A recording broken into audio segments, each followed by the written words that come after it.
بسم اللہ الرحمن الرحیم۔ اللہ کے نام سے شروع کرتا ہوں جو بہت ہی مہربان ہمیشہ رحم فرمانے والا ہے۔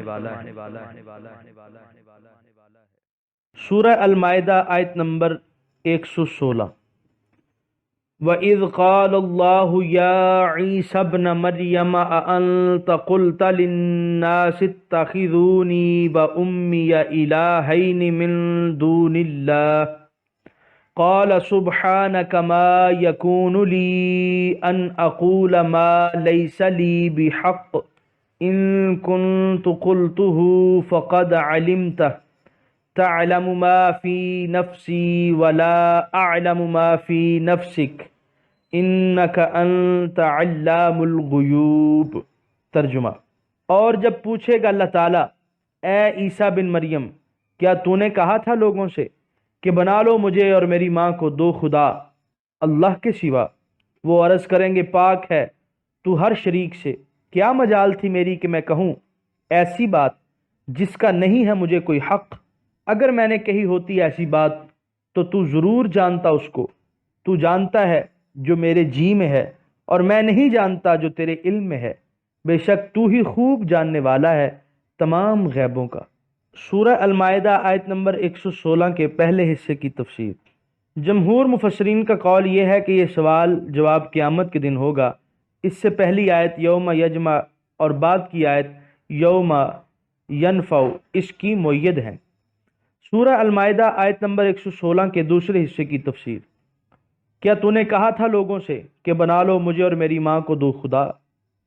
سوال ہمیشہ اسی لیے نہیں کیا جاتا کہ سائل کو اس چیز کا علم نہیں اور وہ اس سوال سے غیر معلوم چیز کو جاننا چاہتا ہے، بلکہ سوال دوسرے فوائد کے لیے بھی ہو سکتا ہے۔ یہاں اس استفسار سے مقصود یہ ہے کہ حضرت عیسیٰ علیہ السلام کی زبان سے ان کروڑوں آدمیوں کو اپنی فحش غلطی پر آگاہ کیا جائے جس میں وہ مبتلا ہو کر حضرت عیسیٰ علیہ السلام کو خدا یا شریک خدا یا فرزند خدا بنائے ہوئے ہیں۔ مسیحی دنیا میں حضرت مریم علیہ السلام کی پرستش کوئی پوشیدہ امر نہیں۔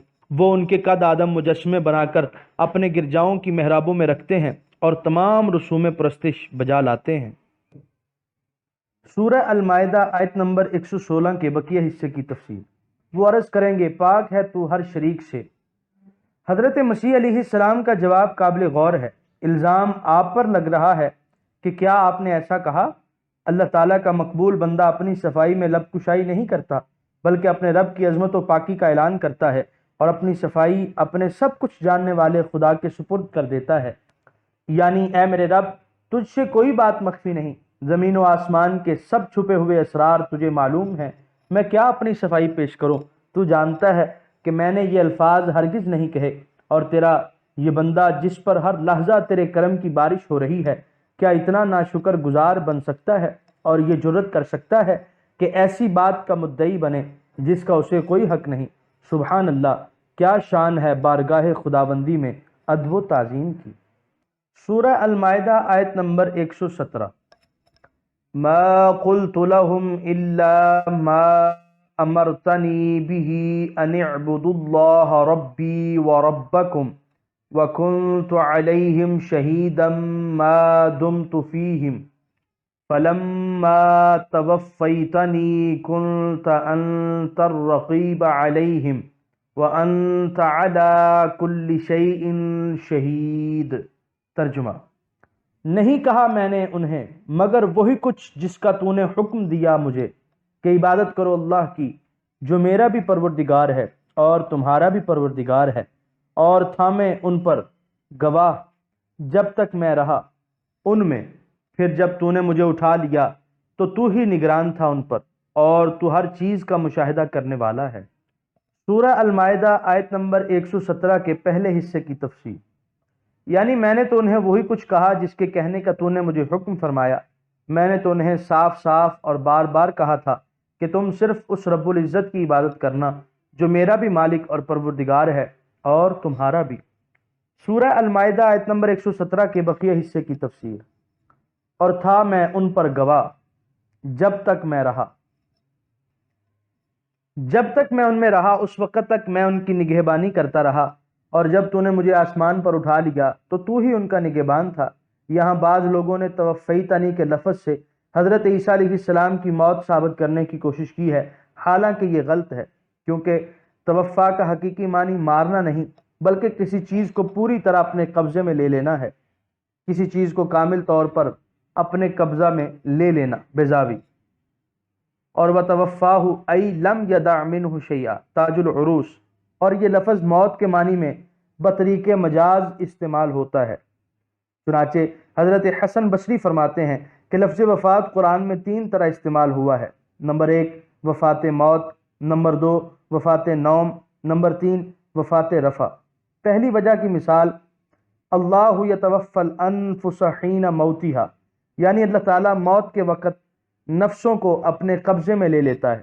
دوسری وجہ کی مثال وَهُوَ الَّذِي يَتَوَفَّاكُم بِاللَّيْلِ، اللہ کی وہ ذات ہے جو رات کو نیند کے وقت تمہارے نفسوں کو اپنے قبضے میں لے لیتی ہے۔ تیسری وجہ کی مثال یا عیسیٰ انی متوفیک، اے عیسیٰ میں تمہیں زمین سے اٹھا کر اپنے قبضے اور حفاظت میں لے لوں گا۔ سورہ المائدہ آیت نمبر 118۔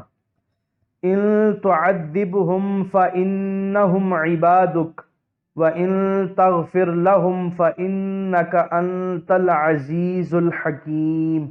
ترجمہ، اگر تو عذاب دے انہیں تو وہ بندے ہیں تیرے، اور اگر تو بخش دے ان کو تو بلا شبہ تو ہی سب پر غالب ہے اور بڑا دانا ہے۔ سورہ المائدہ آیت نمبر 118 کی تفسیر۔ حضرت عبداللہ بن عمر بن عاص رضی اللہ عنہما فرماتے ہیں کہ حضرت نبی کریم صلی اللہ علیہ وآلہ وسلم نے یہ آیت پڑھی، فَمَن تَبِعَنِي فَإِنَّهُ مِنِّي وَمَنْ عَصَانِي فَإِنَّكَ غَفُورٌ الرحیم۔ اے میرے رب، جس نے میری فرما برداری کی وہ میرے گروہ سے ہوگا، اور جس نے نافرمانی کی تو اس کا معاملہ تیرے سپرد ہے، بے شک تو غفور الرحیم ہے۔ اور پھر یہ آیت تلاوت فرمائی، ان تعذبہم۔ پھر حضور صلی اللہ علیہ وآلہ وسلم زار و قطار رو پڑے اور عرض کی، اللہم امتی۔ اللہ تعالیٰ نے جبرائیل علیہ السلام کو حکم دیا کہ میرے محبوب کے پاس جاؤ اور اس سے رونے کی وجہ پوچھو، حالانکہ اللہ تعالیٰ سب کچھ جانتا ہے۔ جبریل علیہ السلام حاضر ہوئے، دریافت کیا تو رحمت عالم صلی اللہ علیہ وآلہ وسلم نے اپنی امت کی بخشش کے متعلق اندیشہ ظاہر کیا۔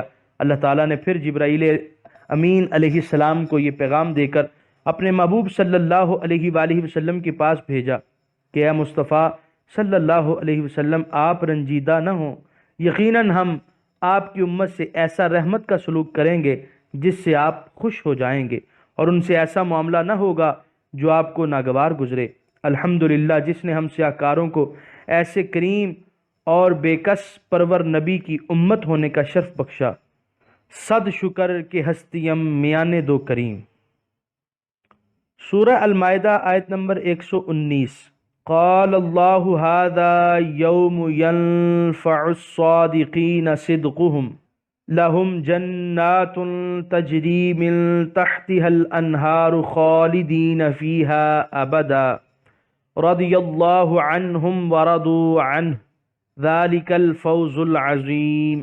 ترجمہ، فرمایا اللہ تعالیٰ نے، یہ ہے وہ دن جس میں فائدہ پہنچائے گا سچوں کو ان کا سچ، ان کے لیے باغات ہیں، رواں ہیں جن کے نیچے نہریں، وہ ہمیشہ ہمیشہ ان میں رہیں گے۔ راضی ہو گیا اللہ تعالیٰ ان سے اور راضی ہو گئے وہ اللہ تعالیٰ سے، یہی ہے بڑی کامیابی۔ سورہ المائدہ آیت نمبر 119 کی تفسیر۔ ابو حیان فرماتے ہیں کہ اللہ کی رضا ہی سب سے بڑی کامیابی ہے، کیونکہ اس نعمت عظمیٰ کے سامنے جنت اور نعیم جنت کی کیا وقت ہے۔ سورہ المائدہ آیت نمبر 120۔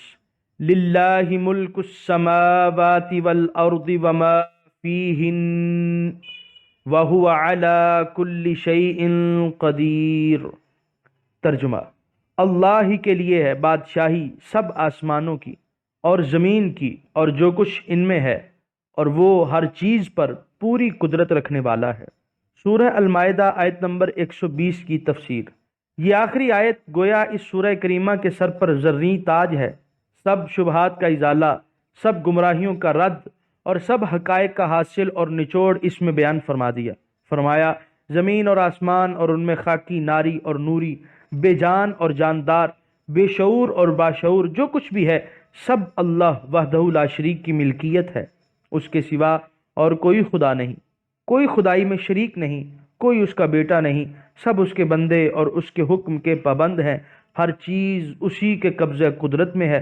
وہ اگر کسی کو کوئی چیز نہ دے یا دے کر چھین لے تو کوئی دم نہیں مار سکتا، اور اپنے محبوبوں کو خصوصاً اپنے محبوب ترین بندے سید المرسلین صلی اللہ علیہ وآلہ وسلم کو جو دینا چاہے وہ دے دیتا ہے، کوئی اعتراض نہیں کر سکتا۔